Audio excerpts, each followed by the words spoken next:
It's the Knicks, Jets, etc. podcast with Alex Trataros, John Meleka, and Raisi on the beat. Let's go.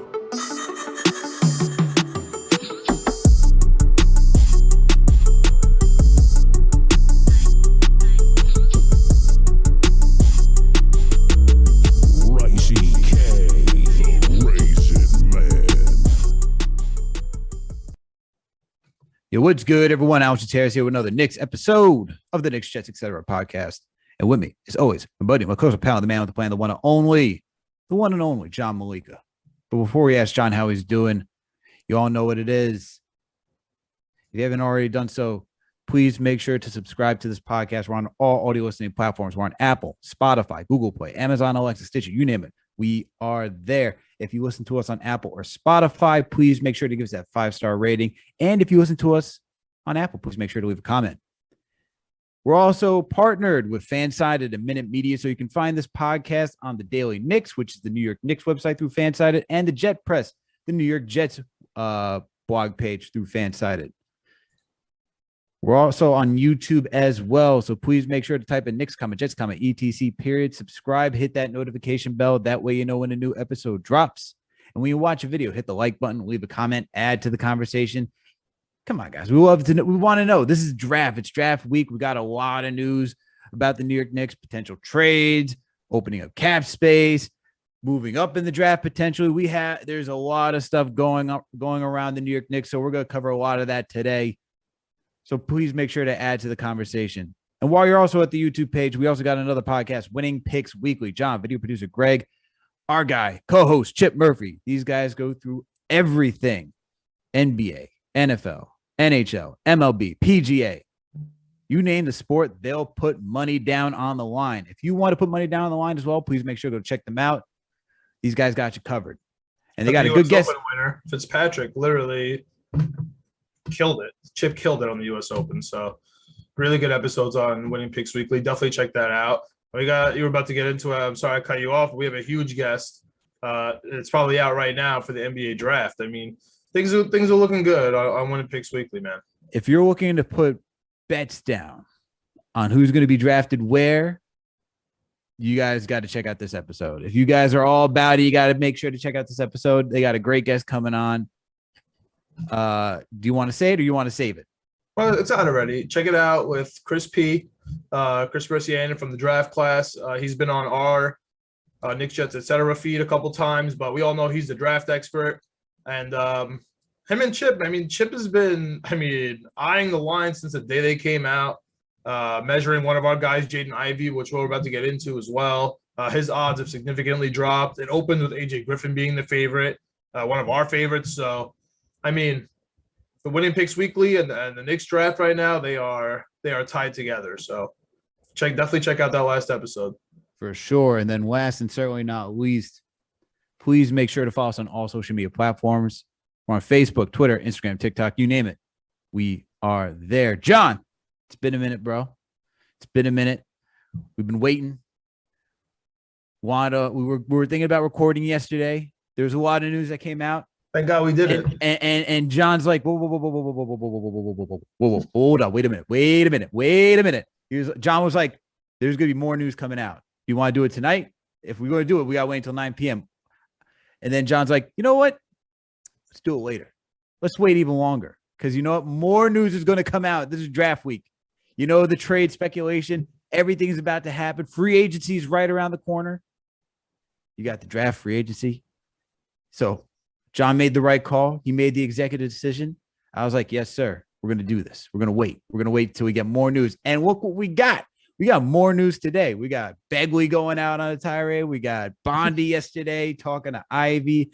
We got Jake Fisher from Bleacher Report talking about the Knicks want to open up cap space to get Jalen Brunson.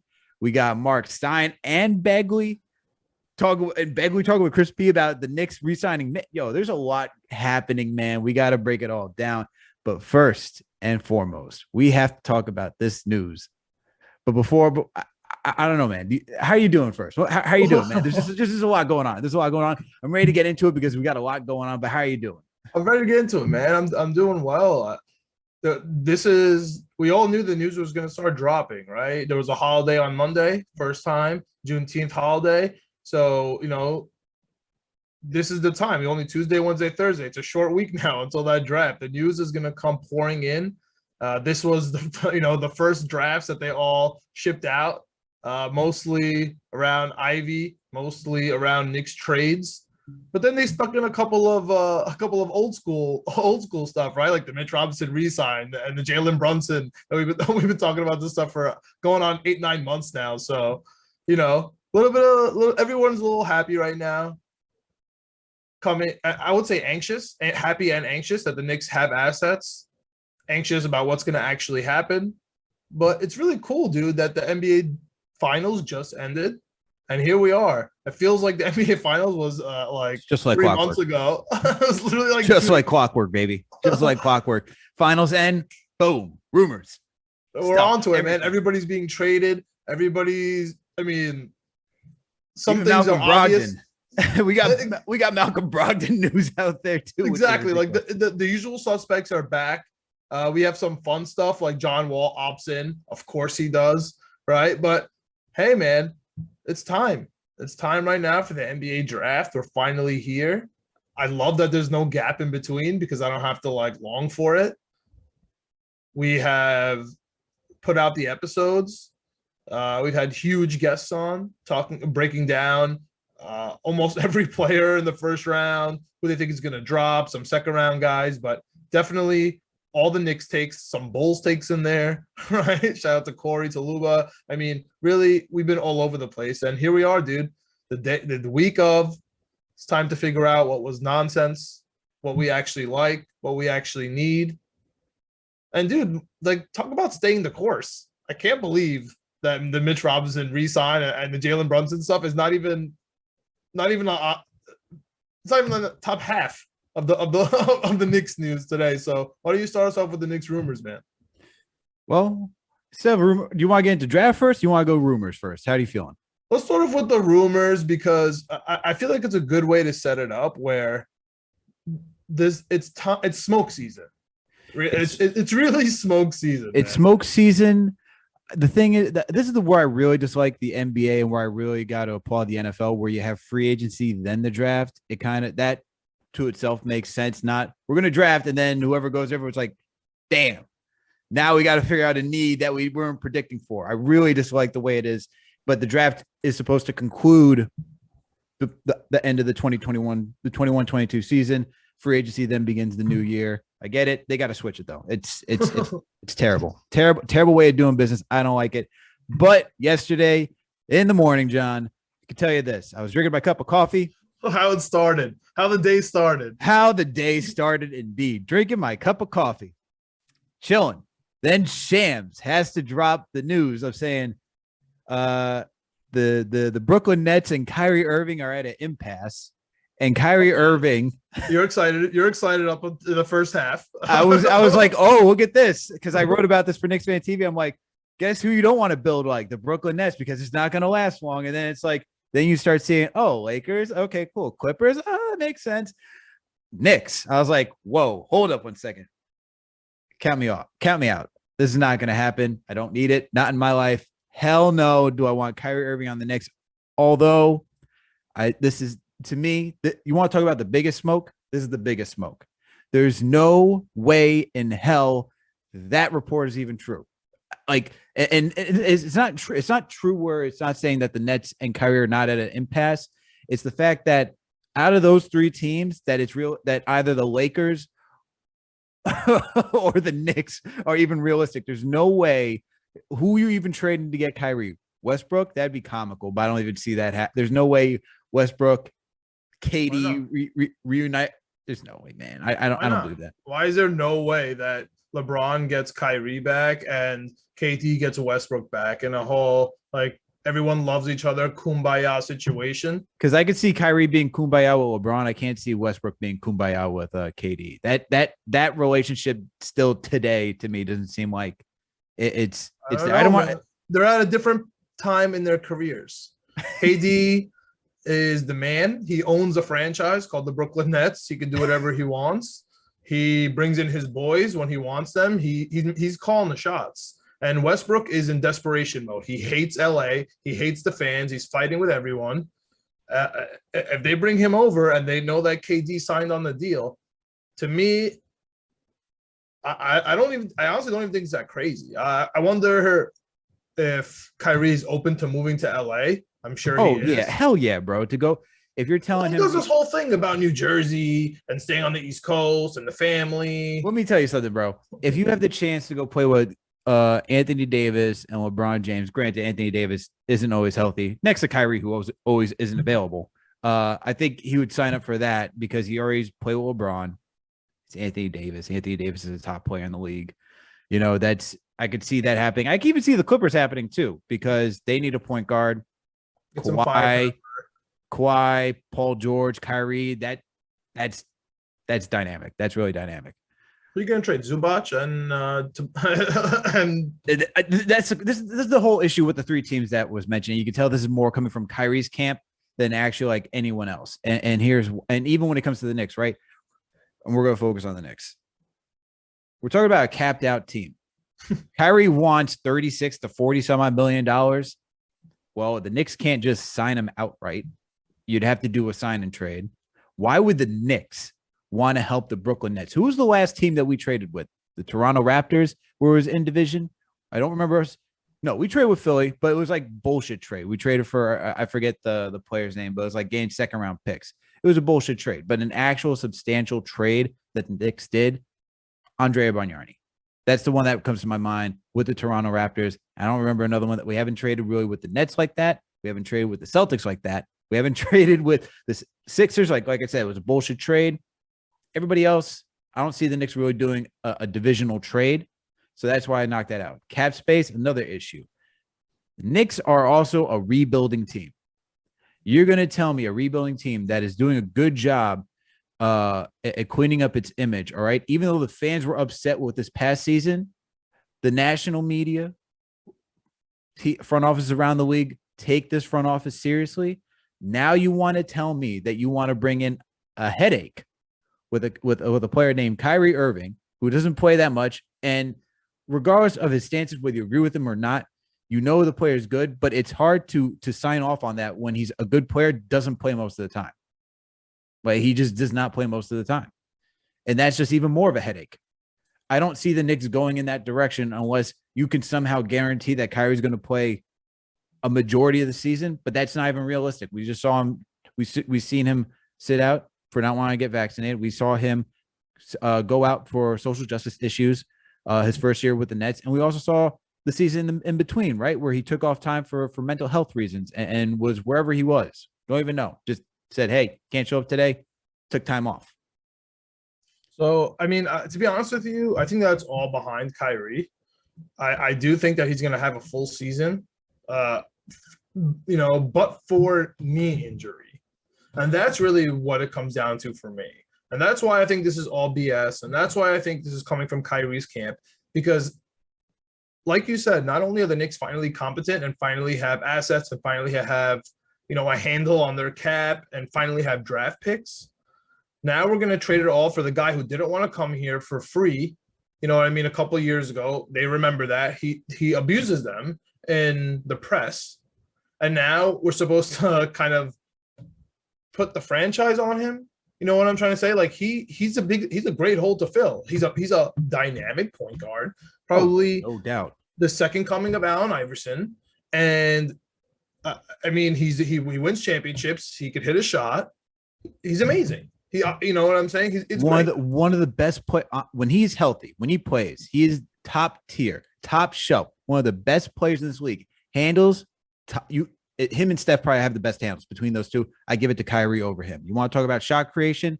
Kyrie's got it. Finishing around the rim against anybody? Kyrie Irving. All right. Playmaking? Kyrie Irving.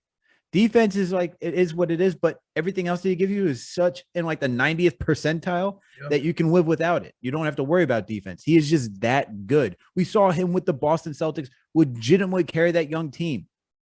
Carry that young team. He is top tier. But as you said, and the other thing that I want to just point before I let you go back is that if you trade for Kyrie, it's not just trading players, you got to trade assets for him. So now you're unloading assets. And now when you bring him over here, it can't just be the Kyrie Randle show. So now you got to go out and get somebody else. Well, Randle would definitely have to go because it's a sign and trade. And it would be Kyrie alone because you can't add anything. And it would have to start with Randle. Who are you adding around him? Is that means you got to trade more assets? It have to be like Randle, obviously IQ, but for salary purposes, you're gonna have to throw in Fournier, which I'm sure everyone will be happy about, right? And you're gonna have to throw in a bunch of draft picks, like you said. For what? For me, it's just not the direction this team is going. It doesn't make any sense for us to kind of move backwards in. We did so much work to clean up, like I said, the Joakim Noah is finally off the books, bro. That's what I'm saying, man. We've been begging for it. Now we're gonna add Kyrie. It truly makes no sense, and that's why we're here, man. We're here to clean up the smoke. We're here to kind of try to make sense of all the news coming out. So number one, Kyrie to the Knicks. We can just dispel that, and now we have the newest one, and I want to know what your take and where do you think these rumors are coming from.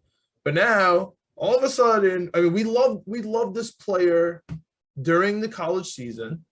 We talked about him on occasions. We definitely went in on him during March Madness. Okay.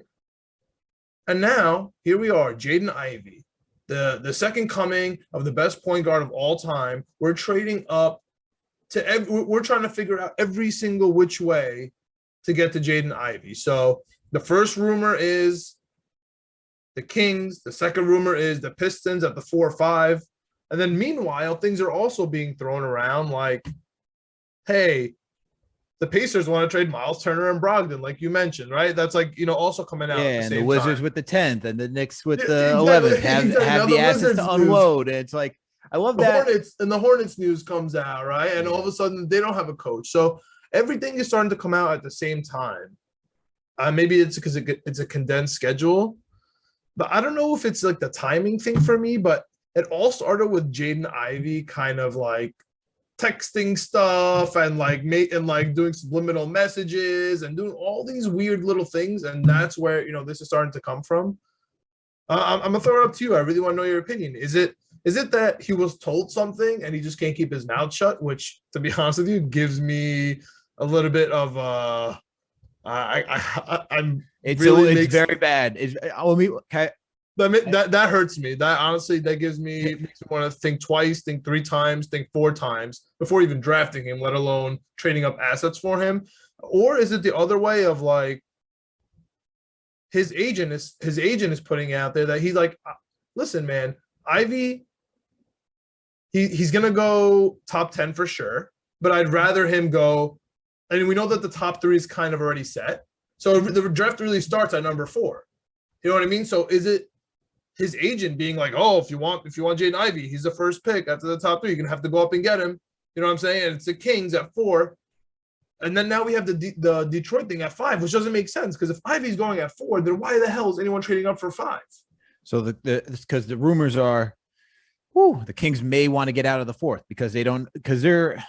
Yeah, but if they want to get out of the 4th, that team is obviously going to go up for Ivy. So then the Detroit is trading fool's gold, trading nothing. That, or if they keep him, I mean, the Kings could be a wild card and draft somebody too. The Kings are so. Everyone jokes on the Knicks. Kings are the team really to be joking on, man. Look, they drafted Davion Mitchell after having De'Aaron Fox and Tyrese Halliburton. Then they traded Tyrese Halliburton after he was like essentially league world renowned, just like, oh my God, that's a draft pick. That was still a draft, blah, blah, blah, blah, blah, blah.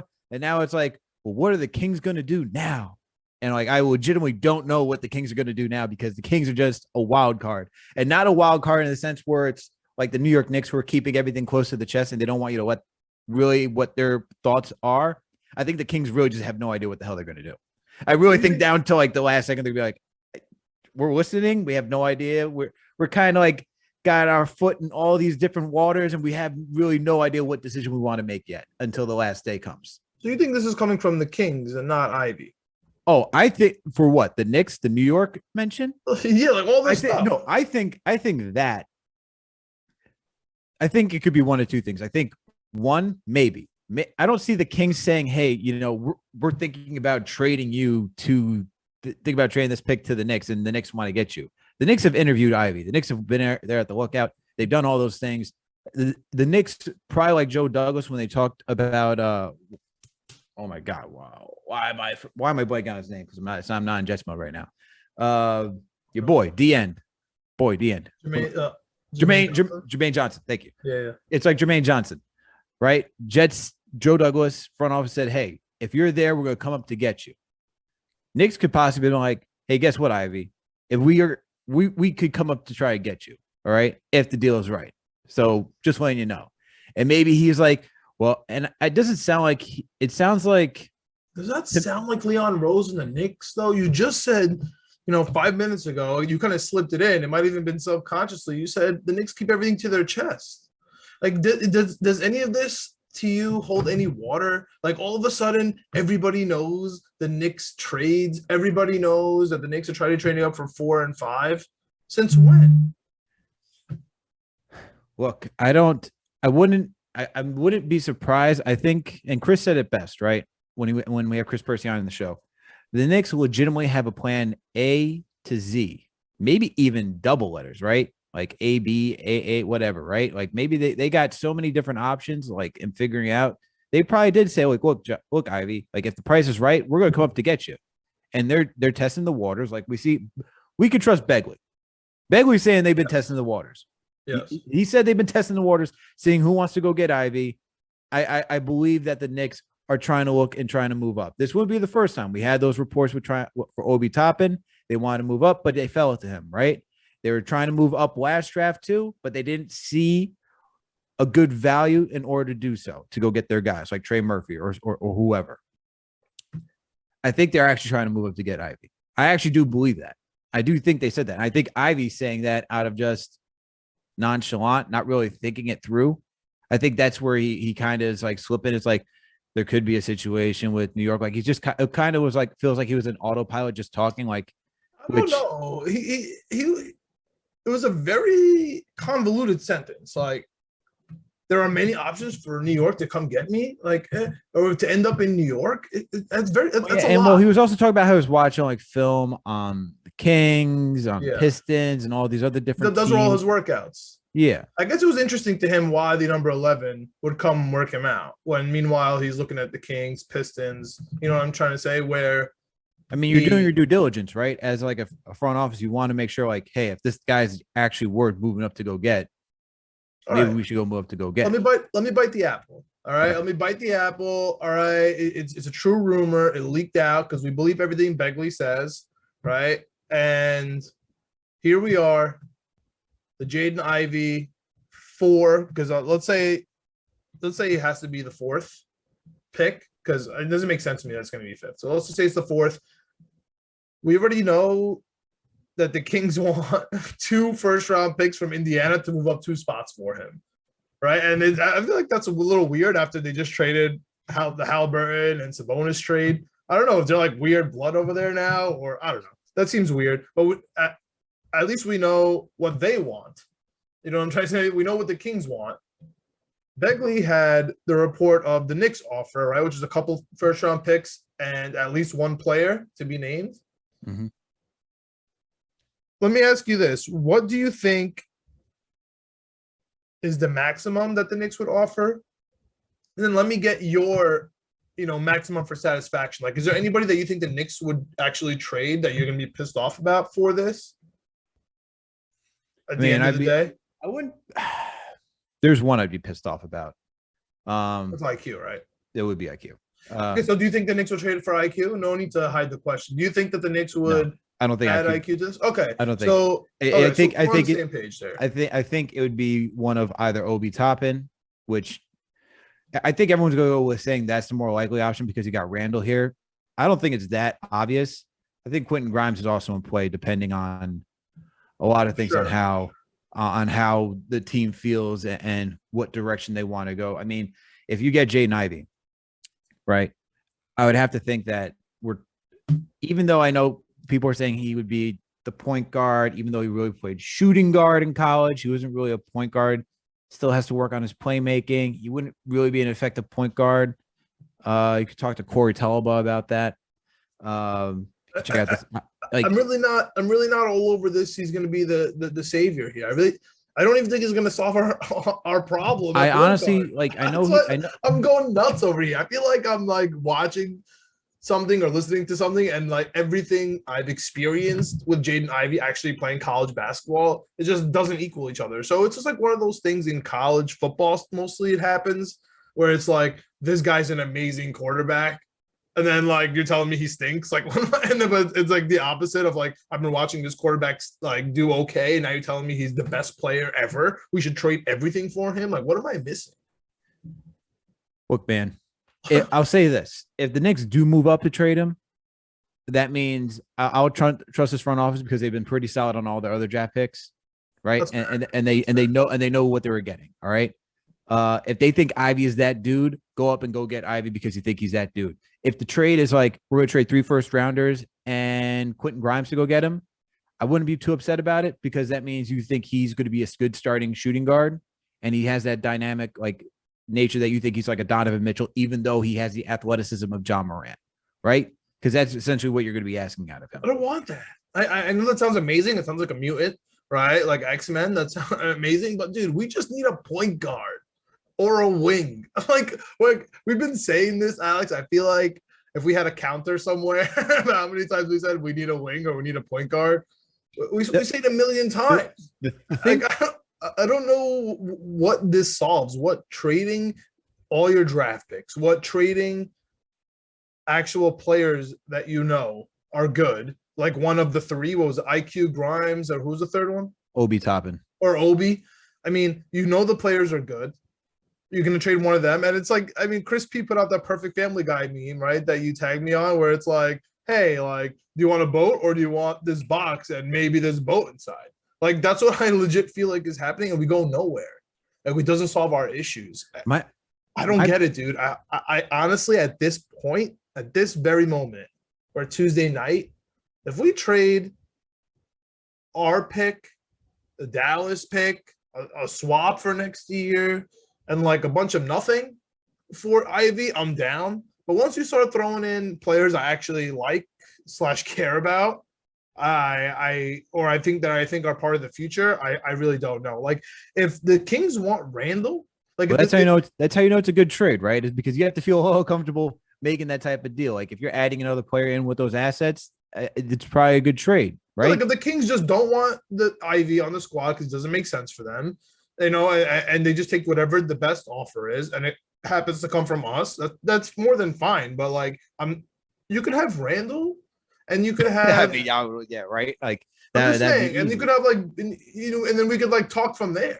You know what I'm trying to say? But because then you want to give us Barnes, like we'll figure out how that goes. My thing is with this, right? Is that I don't know why they would want to trade multiple firsts, and obviously your front office is doing scouting for the following year too, not just this year. But next year's actually supposed to be a good draft too. You know what I mean? Like next year's supposed to be a good draft. So if you're trading next year's draft capital, that doesn't make sense, especially if you want someone from a good draft, like a strong draft, right? Where you can go land in one of those positions and go get somebody. It doesn't make sense why they would mortgage that and get a solid player, like where it's not necessarily as deep as last year's draft, but if you're in the lottery or maybe top 20, you're still getting a solid player. So that's where all of this to me, it just doesn't make a lot of sense. But hey, if the Knicks move up to go get Ivy, I mean, I'm not going to be upset about it. I'll be happy about it because I think the kid is box office. I think the kid will help this team move forward. He is a top talent. You talk about adding talent at the guard position, somebody who can just penetrate, add that, like that's something that we need. IQ. Dynamic, athletic, just keeps the defense on their toes. That's look, man, we need guys like IQ. You just talked about IQ. Of course, we're talking about, but more than that, you don't need. It's not just one. You need more than that, right? And you're going to get rid of him to get that. That's why. That's the thing. If you're telling me we got to trade IQ to go get Jaden Ivey plus assets, that to me doesn't make a lot of sense. We got to keep IQ. I hate saying trade Grimes. I do really love the way Grimes plays. I hate even saying Obi because I do love the way Obi plays. All these kids play with a lot of effort and grit, and it's very hard to be like, let's mortgage these assets for this kid, because you have to think this kid is the last piece, which is why, to me, I don't really see the Knicks making this type of move and really moving up, because if you're making that move, that means you think this kid's either that player, that it could be the running mate with RJ Barrett, and that's the duo that you want, when we've just seen that either you have to have the most elite shooters like Golden State does, or you have to have some tantalizing wings, as we see with the Clippers when they're fully healthy, the Boston Celtics, right? Even when you watch the Warriors, regardless of your feelings on Wiggins and how Clay played, even though Clay did step up towards the last couple of games, wings played a big difference in that series. Yeah. But Wiggins guarding Tatum, Clay showing up to guard Brown, that's where it was won. Okay, on defense like that, and guys hitting their shots. That's the type of stuff. So with that being said, that's why I think it's more likely the Knicks probably stay at 11 or either trade back, but we're going to stay with 11 right now. I think they stay at 11. And John, I want to know your opinions, man. We had guys come on the past couple of weeks, talk about players, that they could potentially see coming on this team who are good players or whatnot. Now it's time for us to give the top 3 guys that we think the Knicks are going to select. So I'm going to start with you. All right. Who are you guys that you think the Knicks will select at 11? I mean, if AJ Griffin's there, I think he's first. I think that's going to solve the wing problem that you just mentioned. I think the second person is Eason. If he's there, I think he will be. I think that's an easy pickup. What would be really interesting is to get Mathurin or to get Branham, because then Grimes is going to get traded at some point. I really believe so, because he's more valuable as an asset than he is as a backup shooting guard, if that makes any sense. And that's my issue when we talk about, if you're going to get Ivy, right, who's a shooting guard, Grimes has no future on this team. You're not going to, he's not solid. He's not solidified as a backup. So that's why I guess if you trade Grimes in that, it wouldn't be too bad, because it would cancel each other out. Maybe they're thinking like that. Yeah. Okay. That's fair. So I mean, Griffin, Eason, and then like the shooting guards, I feel like are together, like the Branham or Mathurin, like they're the same player, and that's like one direction. And I'll give you like the fourth. I don't know if everyone gets upset at this, but I like Dyson Daniels. I don't mind. I know what's circulating is whatever, he's mediocre. I don't know. I think Dyson Daniels could be that guy. To quote some of my college team, like local CYO team that I coach, like I think he might be that guy, because Dyson Daniels has flown a little bit under this radar. But if we just hang back at 11, grab him, he's a solid player, fills a hole. The thing about the playoff teams this year, the thing about the NBA Finals team year after year, we're starting to realize is role players. Maybe they don't get the crazy minutes, but they're needed. Like Poole needed to score 13 to 15 points almost every game for them to do anything. They needed it. You know what I'm trying to say? And the fact that Grant Williams couldn't hit the side of the backboard, the fact that Derek White couldn't hit anything, the fact that Marcus Smart completely fell apart, that did it for Boston. You know what I mean? So you need role players on top of like the crazy scores. So my honorable mention, I'm gonna throw Dyson Daniels. But what's your? I don't know. That's 5 people, but put the shooting guards together, gave you an honorable mention. Well, AJ Griffin's. I'm gonna go with AJ Griffin. I just don't think he'll be there. I do like him. I think if you get him being 6'6", being the same size as like RJ Barrett, I know his defense is questionable, but the shooting, you got to take the shooting. You can make RJ that shooting guard, bro. That'd be amazing. You can make RJ the shooting guard. Yeah, honestly, like when I think about them, Jalen Brown. I think about them being like a similar tandem to Brown and Tatum, where AJ would be the Tatum and RJ would be the Brown, right? Yeah, that'd be amazing, man. That'd be amazing. So I go with them. My second guy is actually Johnny Davis. You didn't mention my guy, but I love Johnny. No, Davis. I know he's popular. I think that Johnny Davis is more likely to go ahead than AJ Griffin, just based on all the reports from the scout. I don't think John Davis is going to be there. To be honest. I hope he is, because I really do like Johnny Davis. Johnny Davis is my number 2 guy. The grit on defense is definitely that. I can see now if the Knicks did get Johnny Davis, then you got to switch it. Then RJ is going to be at the 3. Johnny Davis will be at the 2. I do like that. Don't get me wrong. It kind of puts because when you're thinking about wings, this puts Boston on their toes, because if Johnny Davis becomes like a starting shooting guard, it means Brown's got to deal with a guy who likes to create in the middle.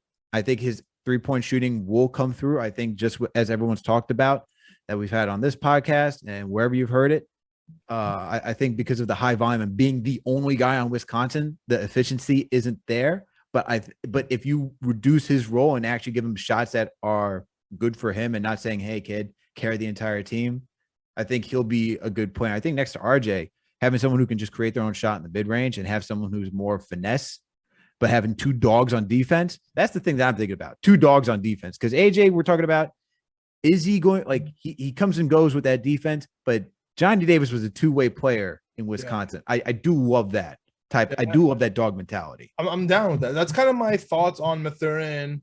And I do like Mathurin too. That's kind of it's the same idea, you know what I'm saying? I could just plug whatever you just said, and any of those 3 shooting guards would be fine with me. I just personally I don't think Johnny Davis is going to be there. And my thing with Mathurin though is that he's just a slightly bit smaller than Johnny Davis. Yeah, that's my thing. So I don't know how switchable he is, but I do like him. I even put him down to really 4. Before that is the Tari Eason. I do like Eason. After having Chris Persian in here, I really like Eason. I do like him too. I like his feel for his game. I really do like what he has to offer, just like that natural intent. There's just a natural feel of pick up ball, right? As everyone's describing, yo, pick up, go hoop. I like a guy like that. And I don't like interesting that still his coach is he doesn't really know defense. If that's to fall to the Knicks and be good on the Knicks, I'll take it. You know what I mean? But the other guy I actually do like is not Branham. Although I'll give you 2 guys because I do like these guys. Agbaji. I do like Agbaji. I do that winning mentality does make a difference. I think very non-exciting pick at 11. It's not exciting. Not at all. I think that's more of a trade back. If the Knicks do. If the Knicks You're reading my mind, because as soon as you finish, I have a trade back option I made up in my brain that's nothing to do with draft picks. But here's rookies. Outside of Branham, even though Branham is good, I do like what I've heard about Jalen Williams after everyone that we had. I do like Jalen Williams. I forgot about Jalen Williams. I like Santa Clara. Yeah, I like Jalen. All those guys that we talked about, man. At wing, I think this is a really good draft for wing, and I think we could just add a player at wing. And Jalen Williams is 6'6", so you can put him like AJ Griffin. You got the height. You got a kid who's just has a good feel for the game, good perimeter shooter. He's not the sexiest pick, but I think he'd be a good fit. But that's more of a trade back. Him, Agbaji, trade backs. Branham, I wouldn't be upset about that, but that to me, that's really shooting guard. It's not wing to me. It's shooting guard. Definitely. Which is why I'm a little. I know he's gotten the comp, Chris Middleton type game. I love that. I think Chris Middleton. I've liked Chris Middleton. I was never one of those guys Chris Middleton. No, I've actually liked Chris Middleton's game. Because some people were like, do you want Middleton on your team? I'm like, yes, I would take Chris Middleton on my team. We're kidding here. And this is before he even won a chip. But I think I think Branham is just too shooting guard. And that's where if you're drafting him, then you probably got to move on from Grimes because you can't have both of them. Grimes getting the shaft. Yeah, I feel you. Those are my guys. I really hope it's just one of the 3 wings. I guess I'll end the segment on that. I hope it's AJ Griffin, and then Eason, and then Jalen Williams. One of those 3 are going to be there, and one of those 3 fixes our actual problem at wing, at small forward, I would say. But you can call it wing, so nobody gets upset. Starts yelling about RJ Barrett's a small forward. So I'll take any of those wings. But you mentioned trading back. It excited me because I've held this in today. I of course wanted to text it to you all day, but I've held this in a little bit. But trading back to the 14 spot, no, we're not talking about trading back at all. So I've been kind of thinking about it right now, and the Cavs are at 14, and the Cavs kind of need the same players we do. If we give them the 11 and like Grimes or something. Are you taking Sexton? I mean, we've been talking about Sexton for days. See, the thing is, there's the reports where the Cavs want to keep Sexton, so he's not going anywhere. Okay. And because I just know that's been the Knicks rumor for I think like 6 months now, maybe 7. Yeah, but they're not. There's reports that came out recent where Sexton's not on. The Cavs want to keep Sexton. Okay, that's fair. That's but would you do that if it was like the trade deadline? Absolutely. I mean, look, the year of Kevin Knox, I wanted Colin Sexton before I was in and out of Twitter. I wanted Colin Sexton. I remember going to a restaurant with then was my girlfriend, now my wife, and Alabama happened to be on. I was listening to the mismatch, listening to Chris Vernon and Kevin O'Connor talk about Colin Sexton. I got to watch him play. I was like, that's the guy I want on the Knicks. I was like, I was watching the dog like just go out there and just. Of course, I want Colin Sexton. I don't think the Cavs are gonna give him up though. That's their shooting guard. That's their shooting guard next to Garland. Like they need a wing. They legitimately need a wing. And if we were getting Sexton, I would do that trade. Okay. I would do that trade because you're getting a bucket, a legitimate bucket, and a true defensive stopper. And I would do that in a heartbeat. Yeah. It's just interesting. Cavs are not going to do that though. A lot of like weird stuff going on, man. I mean, Atlanta wants to come back in. Like weird things are going on with the Cavs. The Raptors are rumored to want to trade everyone as well. The Hornets. Can we go on a side tangent? Can we have a KJ side tangent? How the fuck are you telling me? Not you personally, but how the hell is someone going to tell me Atlanta Hawks in talks with the Kings to get the 4th pick? John Collins is involved, and I'm like, that makes no sense. Yo, if you lose the 4th pick and acquire John Collins, you are officially the worst franchise. And that's what I'm saying. Like you are worse than the Washington football team. Literally, you are worse if you do that trade. So that's what I'm like reading that. I was like, if the Kings actually, if the Kings make that deal, I don't want to hear crap from any other NBA fan base about Knicks being dumb. The Kings would be the most asinine franchise to make that type of trade. John, I'm seeing those reports. I'm like, how are we talking about John Collins and how are you going to tell me that Randle has no trade value? As much as Randle was bad this past season, I'd still take Randle over Collins. Yeah, I agree, man. But there's rumors everywhere, dude. There's rumors everywhere, man. I can't believe while we're on this tangent, I can't believe Atkinson kind of pulled the about face on the Hornets, and now the Hornets also want to trade everyone. They want to trade Oubre, Plumlee, Rozier, PJ Washington. Like if any of those and they're looking at Mike D'Antoni, and they want Mike D'Antoni. Like if any of those players even come near the Knicks, I'm gonna lose my mind. So we need to get through this week, man. Knicks fans, we feel you. We are with you. We are going through the anxiety. We're about to get into some more Knicks style rumors, more than the draft, like just players that we're associated with right now. And man, there's just so much going on. And it all started with that Christian Wood to Dallas thing. I mean, it really did open it up. And now John Wall just picked up his option. The rumors, it's rumors galore right now, man. It's rumors galore, and it's Wednesday. It's just it's the eve. Like I'm ready, dude. I am ready.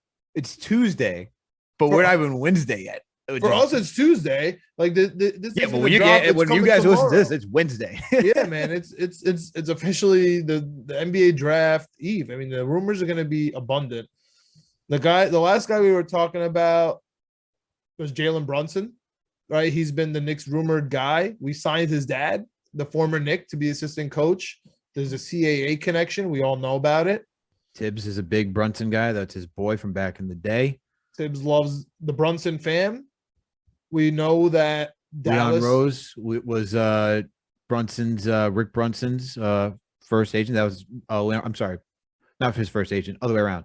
Rick Brunson was Leon Rose's first client as an agent. So we know we got true. that. That's true. And then on the other hand, we have Dallas here, who just picked up Christian Wood, kind of fudged up their cap. They're still paying Dinwiddie. Luka's on a max. They got Darius Finney-Smith down there too. Darian Finney-Smith. Like Finney-Smith and Bullock, they're making like $10 million each. but they got I think Powell also around like 12, 10 to 12. Dude, I'm just saying the cap is They're tight, man. I don't know where they're gonna come up with the 25 mil that Brunson wants, which I know if Knicks fans give him, it's overpaid. If Dallas gives them, it's an amazing deal. But I digress a little bit from that. What do you think about all this Jalen Brunson stuff, man? There's already while we're recording, there's like a rumor about a rumor. There's a rumor that Jalen Brunson told his Mavericks teammates that the deal is essentially done, but that's coming from a random Mavericks fan Twitter, and it says via Jake Fisher, but Jake Fisher did not say that. So who knows what's true and what's not? Jake Fisher just reported today that through Bleacher Report that the Knicks are looking to open $25 million in cash space to sign Brunson. Okay, Jake Fisher has been pretty on point with his reporting so far. I believe it. I believe the Knicks are trying to create that cap space. They got to consolidate some of these veterans with these contracts that we talked about. That's been the whole theme from during the season, it's off season. It's the same theme. This is nothing new. Okay, nothing new. The question is, how are you doing that? Yeah. Okay, how is that going to happen? When you do a trade, Alex, you need to get that money back. So how do we? And I think we could save like $4 million or something. Around $4 million. So we could save about $4 million if someone takes more money and we take less. Yeah. So then we open up a little bit more. We get a little bit more wiggle room, right? You still got to trade more people. Like this is where I'm trying to think. Someone said to me on Twitter that maybe they do a deal for Brogdon and then get Brunson. And I did that trade. I did a trade. I did like a Noel, and not saying this would be the legitimate trade. I did like a Noel and who was it? Like Evan Fournier. Here's the problem. Here's the problem already. I've been mentioning it. Does Noel hate Carlisle or does Noel hate Dallas? I'm not saying this. I'm not saying this. But like that already blows my mind. I'm not saying this. Every time I think about Indiana, I want to get rid of Noel. Then I'm like, I don't know. I don't know if Noel works to Dallas. I don't know if he works to Indiana because he's suing them. So I don't know what's going on there. I'm not using Noel as a legitimate player that would be traded to Indiana, but I'm just looking at Dallas because you got Burks as well. I'm just trying to figure it all out. And if you did that, you're essentially putting up another $4 million over, and you would have $4 million. You save $4 million. You gain $4 million as the Knicks, but you still need to then trade to go get Brunson. So then, if you trade that, are you then trading Kemba, who will then be dumped? Are you just doing all that and you just know it's going to happen? And the Mavs would have to do that in order for us to even make it work. We can't just outright sign him and go crazy over the cap, right? This is all the juggle. I'm like, how are you going to do this? So that means if we're trying to open up 25 million, I could see a trade coming before then just to give us a wiggle room like that. But that means you have to trade again in order to get Brunson. Yeah. And with the Mavs now getting Christian Wood, unless they really just want a big front court where I see Mitchell Robinson going down there. I don't know how that works. Speaking of sources, I mean, Begley and Mark Stein said the Knicks are close to a Mitch extension. So I don't even, if that happens, and that's Carlisle's, Christmas wish list is Mitch Robinson, and then none of this is happening. You know what I mean? Forget the Miles Turner stuff, and Brogdon's not happening. And honestly, I don't want to trade with Indiana. I hate Indiana. Can we just stop? Like, let's. I hate Indiana. I don't want anything to do with them. You could tell. Can I talk about how Indiana's front office is just leaking these rumors? It's like the Wizards and the Knicks with the 10th and 11th have the ammunition to go get Turner and Brogdon. It's like, yes, it's like yes, we do have those draft picks. We do have the ammunition, as you're saying. There's no way in hell you're getting either one of those picks, even from either one of those teams, to go get Brogdon and Turner. You're talking about two guys who are injury prone, the most injury prone guys on the team. You're gonna tell me that either one of these teams, maybe the Wizards could. I don't see the Knicks doing it. I'm gonna give the Wizards the benefit of the doubt. They will. If someone calls them, they're gonna be like, hell no. The Knicks call them, be like, hell no, we're not doing that. You can take some second rounders. You can take a heavily protected first, like top 20, top 25.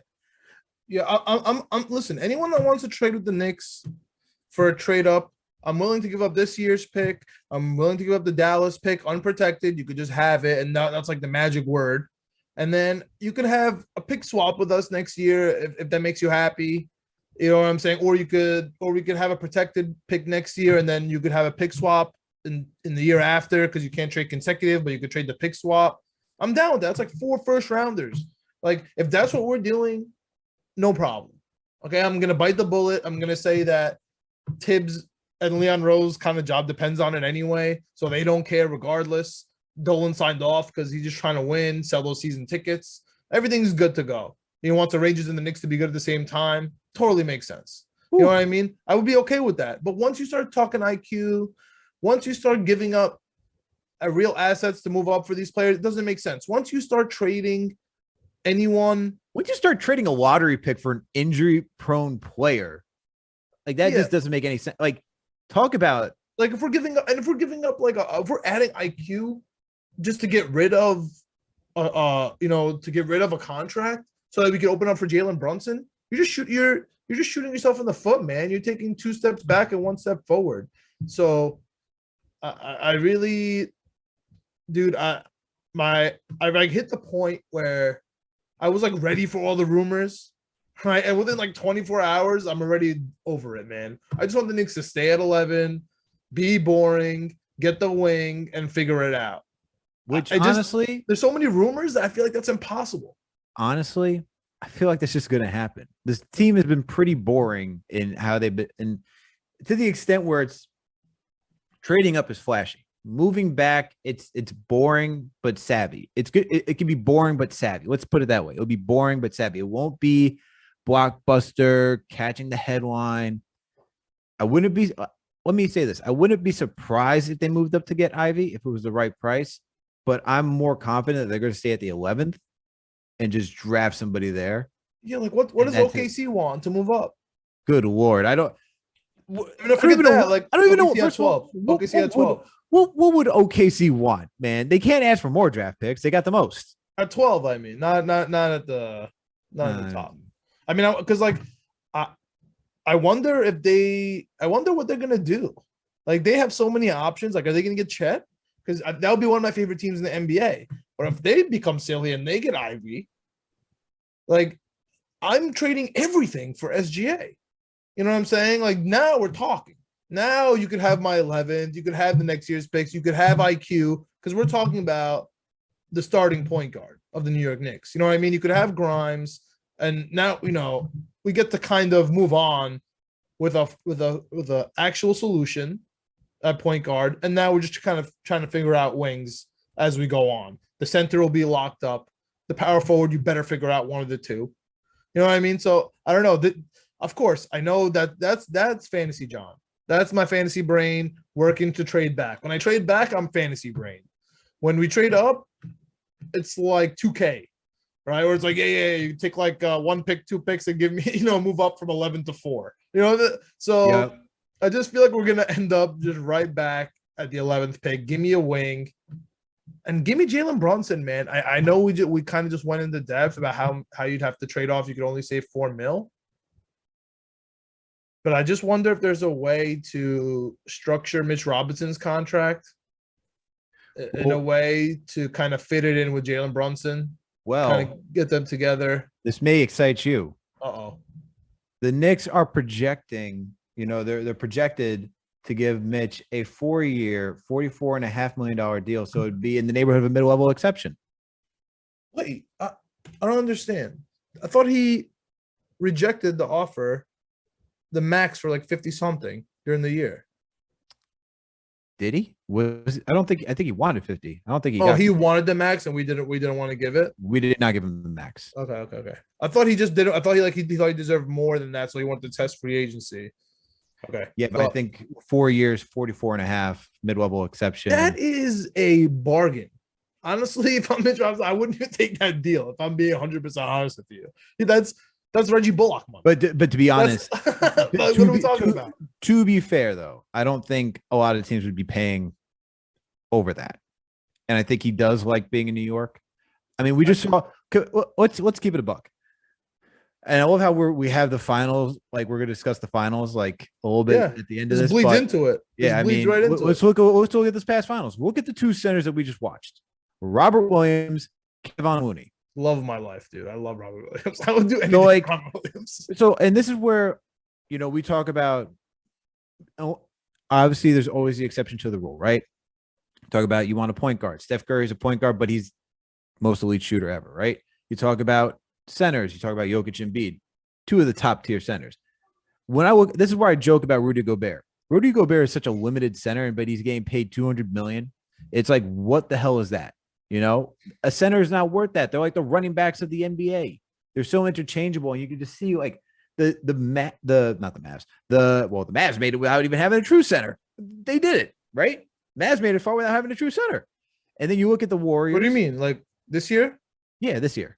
Oh yeah, but that's why they couldn't get over the hump because that's what I'm saying. That's what I'm saying. Like they didn't even have a true center, but look how far you can get. Now, if you just add a decent center, like a Robert Williams, like even a Kevon Looney, you don't even have to overpay for that, right? Yeah. Because what they're doing is you're just asking them to rebound, be a solid defender, protect the paint, protect the rim. That's how you save. That's how you save team. That's a smart, savvy team. You pay the center a decent value. You know what the max. You're not asking them to be the offensive hub unless they can be, right? Like a Jokic, like an Embiid. Yeah. But if you have someone like that, which is what Mitchell Robinson is, that's the price range. You're not going higher than that. Yo, you know what's so funny, man? We just last year we were talking about how the worst contract ever was Noel, but do you think that the Noel signing was what the Knicks brought to the table? They're like, dude, look at what Noel is getting and look at his, advanced numbers and look at the way he plays defense. Like, how much more could you possibly want? Like, we know you had the field goal percentage record. We know, but like, you're not healthy just like him. You don't put up, the defense doesn't look like that on paper. And so I wonder if that Noel deal actually ended up helping us in the end, because if you look around the league, the centers are getting paid, man. Centers are making money. And that's what I was scared of. But if you look at how the Knicks handle the centers, kind of like how teams handle running backs, you know what I'm saying? Like, you could tell which team is going to pay the running back. Like the Panthers want to pay McCaffrey a zillion, but the Patriots aren't going to pay running back over $1 million. You know what I mean? And like, I wonder if the Knicks are like falling into that category with the centers, and Noel kind of helped them. But look at I think Robert Williams. Robert Williams is like the prime example of like he was in the same situation as Mitch last season, where he was inconsistent. Took a massive leap forward this year as being a defensive anchor for the Celtics, and he's getting paid around that same contract, right? We're talking about the same thing. You talk about Kevon Looney, he's getting paid less. You keep looking around the league and look at centers, like what's Valanciunas getting paid, right? Like, wow. But I think Vooch is like making 22. Yeah, Vooch that's insane. Like honestly, and look how far the Bulls win with having Vooch, right? To be honest with you, I think that Vooch is going to get traded for Gobert, and that's in my weird made-up world as well. Because they're about to re-sign Zach LaVine for 5 years, right? He's about to get that extension. Yeah, but Vooch is more of an offensive player than he's a defensive player, and what we're seeing is that we need defensive centers, right? Yeah. So I'm saying like defensive centers. Like you look at like Clint Capella. Clint Capella got paid, but now you look at that contract. Like, where has it taken me? Right? They got overpaid. And I think there was just a period where you're trying to figure out how much your center is actually worth. And now, as you keep going on, as years progress, you're starting to see, actual salary of a center should be. Like, we should not be paying. He's averaging 17, which is high. It's an overpay for the Hawks. But how far do the Hawks go this season? Like, they went far last season, but Cole Aldridge got paid 3 years, $22 million. That's all you have to know. That contract sticks in my mind forever, man. That contract sticks in my mind forever. It's an amazing deal. If we can get Mitch for that, you don't think? And I think that's fits? Honestly, you don't think that saving $4 million, we can grab Jalen Brunson for maybe not the 25 that he wants, but like something manageable in there. I think it works, dude. This is my thing. I don't even know if the 25 mil space is all for Brunson or just like they want wiggle room. You know what I mean? Like, yeah, that's for 25, get 22 and a half. Yeah, that's what I'm thinking. Like, maybe it's not the 25 that everyone's thinking. Maybe it's like a little less, but you need to get that. You want that cushion. You just want that cushion because for future deals, like, you don't want to go into the season saying, I have no money if I got to pick somebody up. Yeah, I know. That's tough. You know? So, but yeah, dude, Mitch Robinson. So Mitch Robinson, do we like? I love Jericho Sims. I hope the Knicks like Jericho Sims. I think right now they look at him as the backup. So that means I think Noel's got to be. Noel. And here's the thing with Noel's contract, right? And I want to touch on this because you brought it up. Yeah. Noel's contract, overpay because he's injury prone. But we keep saying it's because the Knicks doing the favor, right? It's the favor. It's not an overpay. But it's a slight overpay. It's not a massive overpay. If he was healthy, he would be the fine. best contract ever. So if Yeah, next it'd year, be fine. But that's why it was bad. And he plays well. It's bad because he didn't play this season. Yeah. You only play like 20 some odd games. And that's really it. But the other thing is that you looking at the 10 million is you're thinking about Mitch. And if you're a fan of Mitch, then you're like, well, Noel's contract is they overlap, right? You're paying that's a lot of investing in centers. Yeah, so that's where the issue, that's where if you had an issue with the Noel contract, it's because didn't play. You want Mitch to be resigned. That's the thing, because you never saw Noel as the future of this team because every season is not fully healthy. Last year was it was an anomaly that you had him for most of the season. Dude, Noel's contract is $9 million with a club option. It's expiring with an option. It's an amazing contract. It's a great deal. And we basically got him for free the year that he did play with us.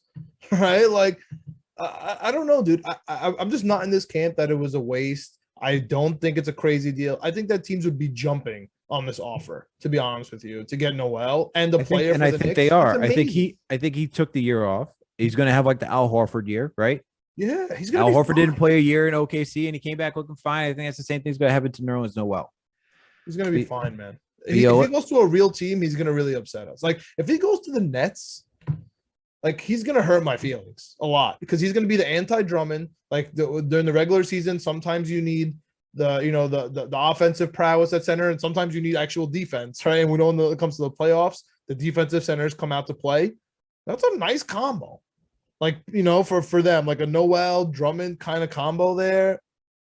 Like that's, man, that kind of stuff scares me, dude. I know that's like being like a little bit of like a brash kind of Knicks fan, but I don't know, dude. That stuff really scares me. I hope he just goes to the West. Like just send him to Utah. Like hopefully they get rid of Gobert somehow and they need a center, or send him to Chicago. Like the last thing I'll say on the dream world is if we could somehow leave this week with Patrick Williams, that also solves all of our problems, right? he had the rehab. The Bulls are trying to rebuild. Lonzo Ball's hurt. They're about to re-sign Zach Levine. Vooch is on the 1 year, 22. DeRozan getting paid a zillion. Caruso is the MVP of Chicago forever. He might get a statue there. I wonder if they'll get rid of Pat Williams, man. Probably not. I think they're rehab. I think they're pretty invested. I think they're pretty invested in Pat Williams. But let's talk about fantasy. And probably a team that would want another center is the Golden State Warriors. Maybe they would want someone like Nerlens Noel on their team as a backup. But that'd be great. Let's talk about the finals, man, because it's been a minute. We didn't get to record after the finals ended. Your dream came true, man. You chose the Celtics, but in your heart you wanted the Warriors to win, but you thought the Celtics would do it. I'm happy the Warriors did it. I mean, I called them. I thought there was gonna be 7. They did in 6. They played awesome, man. I thought they really showed up and like why they have that championship caliber DNA in their blood. Once that game 4 performance by Steph Curry, that was one of the most spectacular performances I've ever seen in my life. Like he legit. Let me ask you a question to tail back right off that. Because I agree with you, but does the game 5 0 for 9 take away from that? No. Not at all? No. Dude, if Michael Jordan or LeBron James on 0 for 9 from 3 in the NBA Finals get game 5, like that would be like we would melt. Like the world would actually melt if one of those two guys did it. Well, and here's why. Because I know you, like myself, we watched this game and we're not oh my God, he went 0 from 9. We'll get the box score. We actually watched the game. And I know you, like myself, saw Steph get into the teeth of the defense and actually finish over Robert Williams and other people who were defending him. And so even though he wasn't hitting his threes, the fact that he was able to get into the paint and have the defense collapse on him and open it up for others and allow Andrew Wiggins, Klay Thompson, and others to go thrive, that's asking. Yeah, that's asking point guard work. That is point guard work. And he was passing. He was doing other things. So even though his shot didn't fall and he lost a consecutive 200 whatever games of consecutive hitting at least one 3-pointer. Like, I think that alone, if you're truly an NBA fan, you love basketball, you see that and you're like, okay, he went 0 for 9, but he still impacted the game by the way he was able to get to the teeth of the defense, find open players and do all that type of stuff. So that's why I'm not upset. And, like, I think it's different when you talk about Jordan and LeBron, because LeBron, he came into this league as like he was just knighted, legitimately knighted as like the next coming. And it's like, okay, you're claiming this guy to be great already. I need him to be great at all levels of the game. And there was just a lot of pressure on him. Jordan, we know he was a scorer. So if Jordan wasn't scoring, that's a problem. Because that was really defensive player of the year. He was defensive, like defense, scoring. That was his two things. He wasn't like the playmaker. Steph, even though he wasn't in his shots, he transitioned to being the playmaker then. And that's kind of like how he shifted. And that's kind of what he did throughout the rest of the series, man. It's really good, man. Like I'm impressed with the Warriors. I think this win for the Warriors is like much more satisfactory to them because of playing the Celtics, who are a tough team. I think the thing, like, even being an objective fan of the league, Celtics got something building, and that was a tough team to beat, man, because they legit had size over the place and a lot of talent. But you just saw the inexperience. Like, Celtics had too many turnovers, man. And once again, their shot selection. And their shot the shot offense, because their shot selection was just weird. It's just weird. They're just so inconsistent. But I will say that Jalen Brown was him this series. He showed up, even though he can't dribble for shit. I really like Jalen Brown, man. I like Jalen Brown too. I like Tatum too. Tatum just gets into this, like, if he's not attacking the rim. Weird though. He's weird. He does weird stuff sometimes, man. The step back long twos are just, that's the questionable shots, man. Like, why are you settling for that? And he needs the ball. Like, you could tell if he's on the top of the 3-point line when you bring down the ball with like 15, seconds left on the shot clock, you have to give it to him. Like, you have to. You know what I'm saying? He demands it. Like, you have to give it to him. So there's like that little thing about him where I just wish he would like chill out more, but then at the same time, he doesn't have a point guard. So I know why he's there. We go. All right. You legit read my mind, because this is the direction I want to go. You say they don't have a point guard. Is it that they don't have a point guard, or is it the fact that they just, because there's some stuff that they failed to do, like taking advantage of mismatches and stuff like that. I think it's more execution than the point guard play. I think the point guard play is actually not that bad. Marcus Smart was so bad. If you had was he bad though? Was he bad? Jalen Brunson on the Celtics, they would have won the championship. I actually legitimately think that. Like, because the way they were so stagnant on offense, they gave the Warriors a chance to chill. Like, I agree with you that for the Warriors, this is the most meaningful championship. I agree with you that this was the worst Warriors team that won it. And that's what makes it so significant. And also that I don't know if it was Steph Curry's best performance generally, but it was definitely, I think Game 4 was his best. Game 4 was his best performance. People really undervalue his first chip, because he played really well. That's what I'm saying. Flashy. Unbelievable. His first chip, he played like he was averaging 23 points. He was averaging assists. He was doing a lot. People really undervalue his first chip. Like, they really got to go back and watch those games. I agree, but the team wasn't on his shoulders. The reason why it was so impressive and why Steph Curry jumped in all of our quote unquote record books that we keep in our brains is that he held this team together. Draymond Green stinks. Okay, Klay Thompson's crying, hugging his physical therapist, you know what I'm saying, after the game, because, he can't believe that he did decent. We're hanging on the coattails of Andrew Wiggins. Without Poole dropping like 10, 15 points a game, this team is nothing.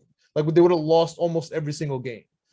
And the one game that they did lose, like, he played terrible. Poole played terrible. So, I mean, we know that Steph Curry stepped up. I agree with you. I'm so happy you said that. It was not his best finals performance, but that's why they stepped up, man, because he grew as a player.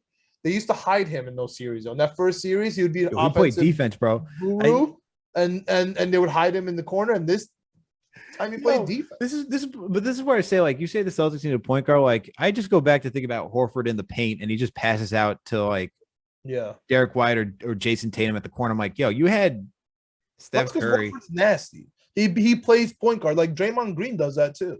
They're just nasty center forward guards. I don't even know what the hell. I think Marcus Smart is a fine point guard. He really stepped up playing a point guard for the Celtics the half of the season. I think he's fine.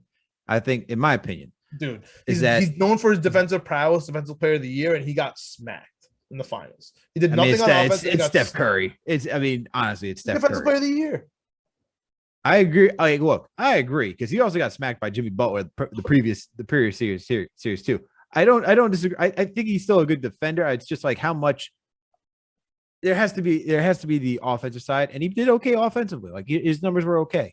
I don't think he's that bad of a point guard. I think what happens is that they get into these sets, they get the switches that they want, and then either Smart takes them when you have the mismatch where like Tatum's on Curry, or you just have like some chucking up shots of like Derek White. And I think it's more of like the thought process of like what's actually happening on the court. I legit think they just folded in the last, like after game 4, their brains just shut off because they didn't even know what they were doing in the last 3. Like it was like no concept. Can I fix the Celtics for you in one trade?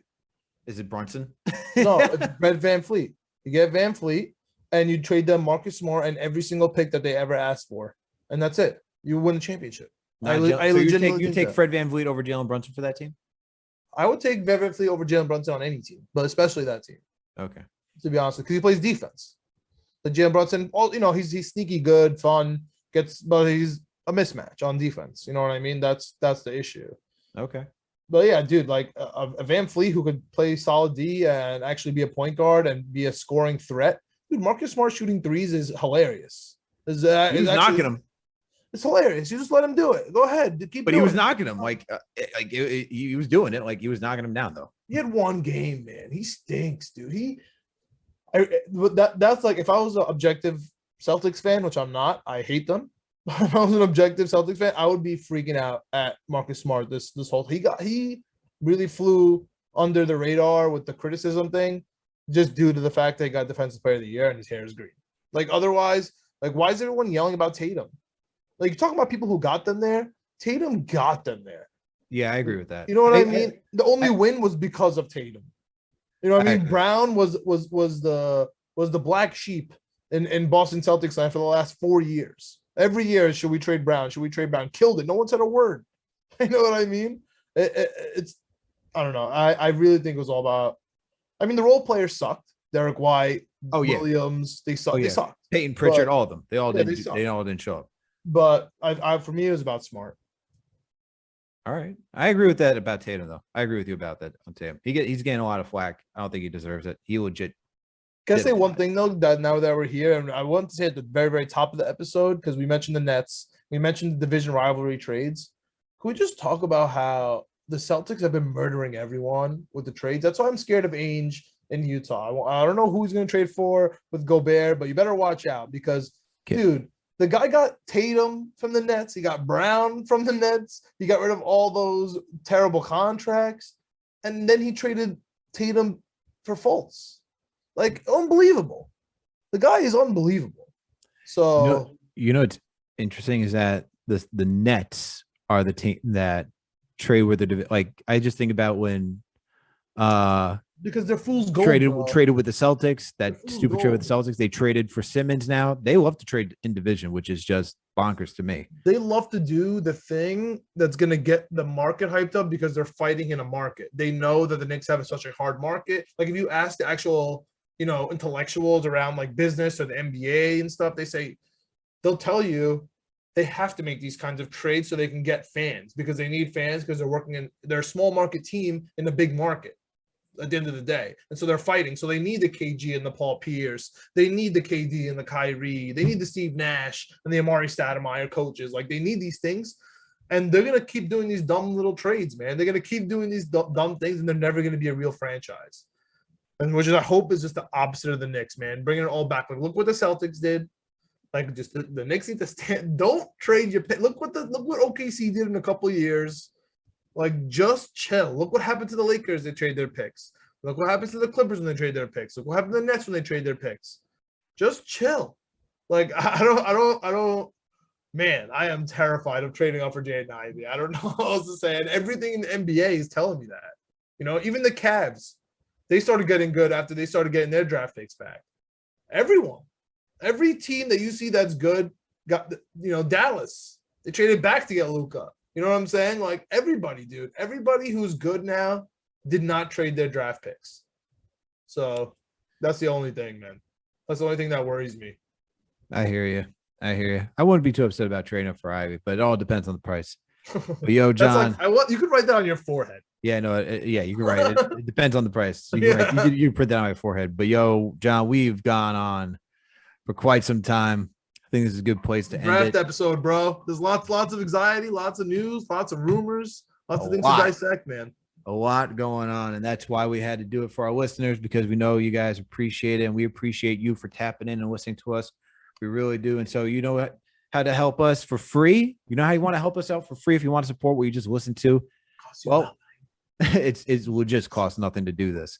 You can subscribe to this podcast. We're on all audio listening platforms. We're on Apple, Spotify, Google Play, Amazon, Alexa, Stitcher, you name it. We are there. If you listen to us on Apple or Spotify, please make sure to give us a 5-star rating. And if you listen to us on Apple, please make sure to leave a comment. Those are all free ways you can support us.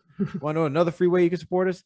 If you want to listen to this podcast and you don't want to download it and you want to just listen to us on the web, we're over on the Daily Knicks and the Jet Press because we're partnered with Fansided and Minute Media. You want to know the free way to help us out? Go to YouTube.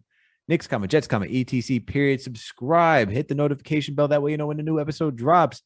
Hit the like button. Leave a comment. Add to the conversation after you watch a video. These are all free ways where you can just help support us and help grow this community and show us that you appreciate for the content that we're putting out.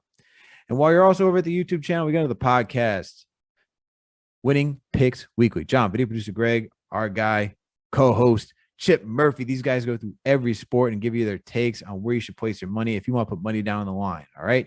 You need to put a bet down on sports. These guys got you covered, but make sure to bet so responsibly. They also got Chris Persianen coming on. All right. When this drops, it's either dropped or it's going to drop. So make sure to go check that out. If you want to add if you want to go bet on who's going to be drafted where, that's why they got Chris Persianen on, man. Him, Chip, Murphy, John. Bro. These Chip guys, Greg, these guys. You follow Chip Murphy 7 on Twitter, bro. Every day this guy's going through the picks. He's watching your lines for you, obscure things. Called Matt Fitzpatrick. Still, he's gonna be so hyped about that. So that's what he does, man. That's why you gotta check it out. That's why you gotta check out that podcast. And that's how it's also free to subscribe and over to their all over to those audio listening platforms as well. They're on all audio listening platforms as well as like this podcast, Apple, Spotify, you name it. They're all over there as well. And then last and certainly not least, also another free way to help us out. Follow us on all social media platforms, Facebook, Twitter, Instagram, TikTok, you name it. We are there. Thank you everyone for tuning in for another Knicks episode of the Knicks Jets, etc. podcast. We out. Let's go Knicks. Pray for Leon Rose.